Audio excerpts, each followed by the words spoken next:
பக்தியொளி சேனலுக்கு வணக்கம். இப்ப நம்ம ஆடி மூன்றாவது வெள்ளியை பத்தி பார்க்கலாம். மூன்றாவது வெள்ளி திருவாதிரை நட்சத்திரத்தில் வருது. அதே மாதிரி சிவராத்திரியும் வருது. அதே போல் அம்மனுக்கும் உகந்ததாக இருக்குது. இந்த சிவராத்திரி, அம்மன், திருவாதிரை இது எல்லாமே பாத்தீங்கன்னா சிவ அம்சத்தில் உள்ள சக்தி வழிபாடு மிக சிறப்பாக இருக்கும். இந்த மூன்றாவது வெள்ளி சிவ வழிபாடில் உள்ள சக்தி அப்படிங்கும் போது என்னன்னா, இப்ப நடராஜர் கோயில் உள்ள சிவகாமி அம்பாள் வழிபாடை எடுத்துக்கலாம். அது ரொம்ப விசேஷமாக இருக்கும் ஆடி இந்த மூன்றாவது வெள்ளியில். அதே மாதிரி சிவனும் பார்வதியும் இணைந்து இருக்கும் அர்த்தநாரீஸ்வரர் கோலம் பார்ப்பது மிக சிறப்பாக இருக்கும். அந்த கோயில்களுக்கு போய் வழிபாடு பண்ணலாம். அதுக்கப்புறம் பாத்தீங்கன்னா வீட்டில் கணவன்களுக்கு பணிவிடை செய்தல் இந்த ஆடி மூணாவது வெள்ளியில் ரொம்ப, அதாவது கணவர்கிட்ட காலில் விழுந்து ஆசீர்வாதம் வாங்குறது, பூஜை நல்லா காலையில எந்திரிச்சு முதல்ல பூஜை எப்போதும் போல நான் துளசி மாட பூஜை எடுங்க அப்படின்னா துளசி மாட பூஜையை தொடங்கிட்டு அதுக்கு பிறகு பிள்ளையார் வழிபாடை எடுக்கணும். ஒரு மஞ்சள் பிள்ளையார் பிடிச்சு ஒரு வழிபாடை தொடங்குங்க. ஏன்னா சக்தி வழிபாடில் முதலில் பிள்ளையார் வழிபாடு மிக சிறப்பானதாக இருக்கும். ஆனால் ஒரு பிள்ளையார் வழிபாடை எடுத்துட்டு அதுக்கு பிறகு வீட்டுல நைவேத்தியம் ரெடி பண்ணிட்டு அப்புறம் சாமி ரூம்ல விளக்கெல்லாம் ஏத்தி நைவேத்தியம் வைத்து வழிபாடு முறைகளை ஆரம்பிக்கிறோம். இந்த வழிபாடு முறைகளில் என்னன்னா, நைவேத்தியமாக நம்ம ஏதாச்சும் கலந்த சாதம் ஏதாச்சும் வச்சுக்கோங்க. லெமன் சாதம் அந்த மாதிரி ஏதாவது கலந்த சாதம் எடுத்துக்கோங்க. பால் பாயாசம் முடிஞ்சா பால் பாயாசம். ஏன்னா சிவனுக்கு வெள்ளை பொருட்கள் ரொம்ப பிடிச்சமான பொருளாக இருக்கும். அதனால பால் பாயாசம், பால் திரட்டு இந்த மாதிரி விஷயம் ஒரு நைவேத்தியத்தை நீங்க ரெடி பண்ணி வச்சுக்கோங்க. இதனுடன் ஒரு கூழ், ஏதாச்சும் ஒரு கூழ் காய்ச்சி வச்சிருங்க. சிவனுக்கும் பார்வதிக்கும் சேர்த்து நைவேத்தியம் படைக்கிற மாதிரி வச்சுக்கோங்க. ஏன்னா சிவராத்திரியுடன் கூடிய திருவாதிரையும் அதனுடைய கூடிய வெள்ளிக்கிழமையும் வருவதனால் இந்த மூன்றாவது வெள்ளி சிவனுடன் கூடிய சக்தியாக வழிபாடு பண்ணுவது மிக சிறப்பாக இருக்கும்.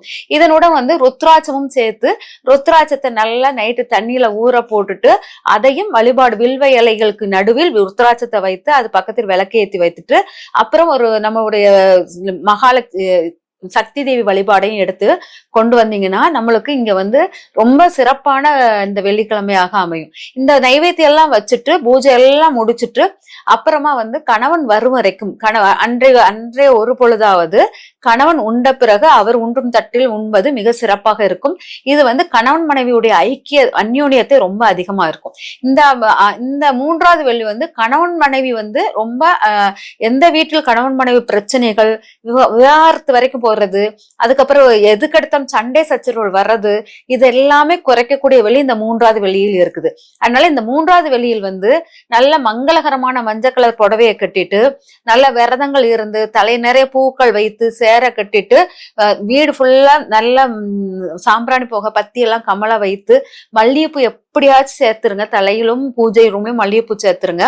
இதெல்லாம் சேர்த்து அதுக்கப்புறம் வழிபாடு முறைகளை நல்லா நெறிப்படுத்தி கொண்டு வந்தீங்கன்னா இங்க கணவன் மனைவி அந்யோன்யம் ரொம்ப அதிகரிக்கும். இந்த ருத்ராட்சத்தை பூஜையில் வைத்து நல்ல நைட்டு தண்ணியில போட்டு அதோட அழுக்கு எல்லாமே கிளியர் பண்ணிட்டு அது நல்ல நல்லா தொடச்சிட்டு காலையில பால் இதெல்லாம் ஊத்தி பால் பன்னீர் எல்லாம் வச்சு அபிஷேகம் பண்ற மாதிரி பண்ணிட்டு அதை வில்வ இலையுடன் சேர்த்து அது ஒளியின் தீபத்துக்குள்ள வச்சு அதுக்கப்புறம் பிரசாதங்கள் எல்லாம் படைக்கிறதும் அப்புறம் அம்பாளுக்கு வேப்ப இலை வைத்து வழிபாடு பண்ணுவதும் இது எல்லாமே அன்னைய வெள்ளிக்கிழமை வேப்ப இலை இருக்கணும், ருத்ராட்சம் இருக்கணும். ரெண்டுமே ரொம்ப சிறப்பா அந்த இடத்துல நிறைஞ்சு இருக்கிற மாதிரி பார்த்துட்டு வழிபாடு பண்ணும் போது உங்களுக்கு சிறந்த அந்யோன்ய தம்பதிகளாக வலம் வருவீங்க. கல்யாணம் ஆகாத பெண்கள், கல்யாணத்துக்காக காத்திருக்கும் பெண்கள், கல்யாணத்துக்கு ரொம்ப லேட் ஆகிற ஆண் பெண் ரெண்டு பேருக்குமே இந்த வெள்ளிக்கிழமை ரொம்ப சிறப்பாக இருக்கும். இந்த பூஜைகள் காலையில முடிச்சுட்டு நீங்க கரெக்டா 11:45 இருந்து 12 மணிக்குள்ள விஷ்ணு துர்க்கை சிவன் கோயிலில் உள்ள விஷ்ணு துர்க்கைக்கு போய் விளக்கேத்திட்டு வந்துருங்க. ஒரு எலுமிச்சம்பழ விளக்கு ஏத்திருங்க. அந்த எலுமிச்சம்பழ விளக்கில் நெய் ஊற்றி ஏற்றுவது மிக சிறப்பாக இருக்கும். இந்த மாதிரி நீங்க பண்ணிட்டு வந்துகிட்டே இருந்தீங்கன்னா, அதாவது ஆடி மூன்றாவது வெள்ளி இந்த ஒவ்வொரு ஆடி மாசமும் நான் இது சொல்லல, இந்த ஆடி வெள்ளி நட்சத்திரங்களுடன் கூடி அந்த ராத்திரி சிவராத்திரியும் சேர்ந்து வருவதனால் இது சிவனுடன் சேர்ந்த அம்பாளாக நம்ம பாவிச்சு வழிபாடு எடுக்கிறோம். அதனால் இங்க இது விசேஷமாக அம்பாள் வழிபாடு சக்தி தேவி வழிபாடாக இருக்குது. இது நம்ம இல்லற சுகங்களை வெளிக்கொடுவதற்கான மிக சிறப்பான இது வழிபாட்டு முறையாக இருக்கும். நன்றி, வணக்கம்.